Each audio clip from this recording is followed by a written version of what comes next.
Hey everyone, I am here with my friend Laura Travnicek, and I've gotten to know Laura through David, who is my coworker. He's the worship leader here at Hope Grimes, but it's been so much fun to get to know the whole Travnicek family, as well as also to support Laura as you've been continuing to do art in a pandemic and stuff like that.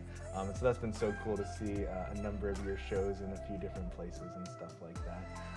But I just wanted, in this time of conversation, to start things off with just the first question of who are you and what do you do? Like, who is Laura Travnicek? I am a freelance artist and I am a homeschool teacher.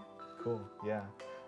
And you have 3 adorable kids. They're like the cutest kids in the history of the world, I'm pretty sure. Thank you. We're really proud of them. They're also really just exceptional human beings and stuff. Like, at such a young age, they're so smart and so much fun. So yeah, it's awesome. Thank you. It's really fun too. Yeah, and then you're an artist too. What kind of art do you do? I'm an oil painter, so I paint mostly figurative work. Okay, yes. I just am blown away when I see your work in person because, like, for me, with a photo, like I click like a button and then it takes the photo, and then I might edit it on my phone and then it's done. But like, it takes you a long time to do all those things, and it's multiple like coats of paint and stuff like that, right? It is, yeah. I paint in a traditional oil painting style, and so I do an underpainting and then just lots and lots of glazes, 100 hours. Really? Like 50 to 100 hours Wow. is a painting. It probably takes me like 10 minutes with a photo. And so when I went to your first show that I was able to go to, it was just like, it just blew my mind.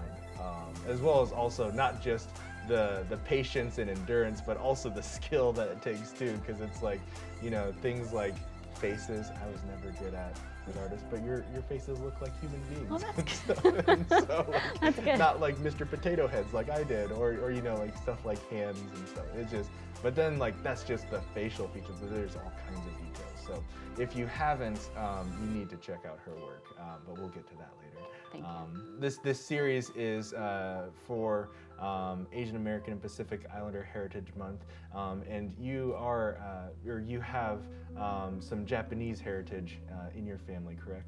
I do. I'm 1/4 Japanese. 1/4. Okay. So, ethnically, how do you identify, and can you kind of tell us about your upbringing? Because I know it's a bit of a different experience than some of the other people that we have interviewed for this series. But I still think that your experience is unique and still valid. And then especially as time is going on in America, I think there's probably a lot of people that kind of identify with you and kind of being in different worlds at different times in your life.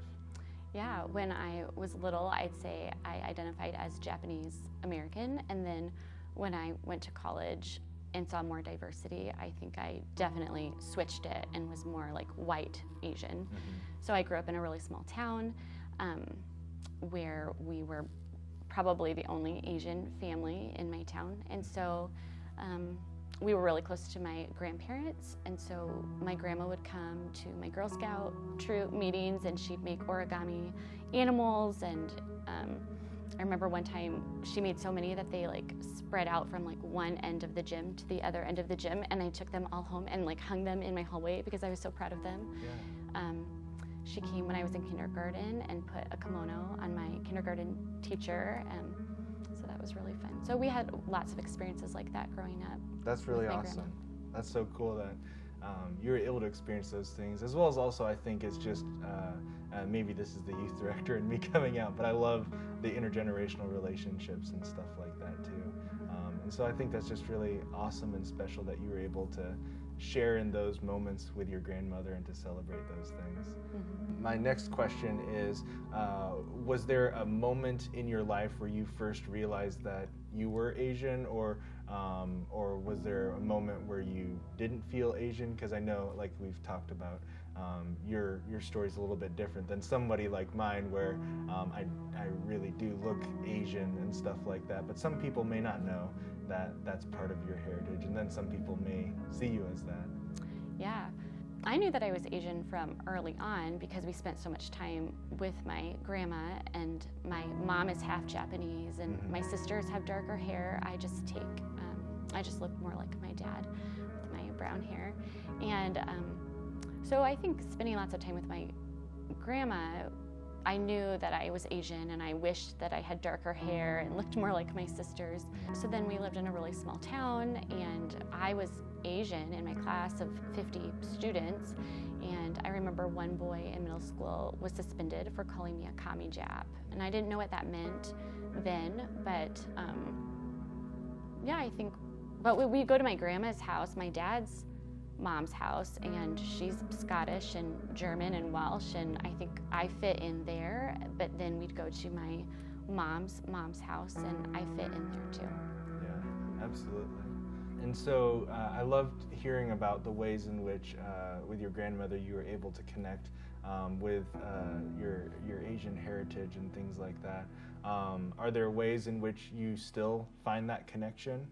I think there's kind of a block there because I don't live near my grandma anymore. And when my grandma immigrated to the United States, she had to be as American as she could be because of the time in our United States history. And so she didn't speak the language at home. My mom and her siblings don't know Japanese. My uncle's name is Jake, not Jacob, because Jake was like a very American sounding name. Yeah. So I think the best window for me right now is my sister actually is a teacher in Japan, and they live in a small country town, and so her daughters are in a fully immersive Japanese school, and so they're learning the language, and they celebrate the holidays in Japan. In her small town, they have parades all the time, and they just got done with the Cherry Blossom Festival, and so we are Marco Poloing all the time, and she's giving my other sisters and me a window into that heritage. Really cool. It is really cool. That's awesome that you get to share in that experience together. Are there customs or experiences that you've had that bring you the most joy? I have a lot of sweet memories from when I was a kid. Like I remember making green tea ice cream with my grandma, and she was always like dehydrating fruits and meats and giving us little baggies to like take with us in the car of like dried bananas, and my dad always talks about the curry that she used to make. And so I have a lot of sweet memories of my Asian experience when I was little. I remember going and hanging out in her basement where she kept all of her, I don't know, like things from a past life, like her kimonos and fans and all kinds of things. And so my cousins and I would play downstairs and you know, just like play and be immersed in all of that stuff. But I don't have any traditions that I honor with my own small family, but I would like to. And I think having my sister live in Japan gives me more of a window and then a learning experience into being able to add those things to my own family. Yeah, that's so cool. That's so awesome. So Laura, my last question for you is, do you have a message that you would like to share to other Asian people out there? Yeah, I think the Asian community and the Asian culture is really beautiful, and I'm just happy to have had the experiences that I've had in my own family, and I'm really glad to be 1/4 Japanese.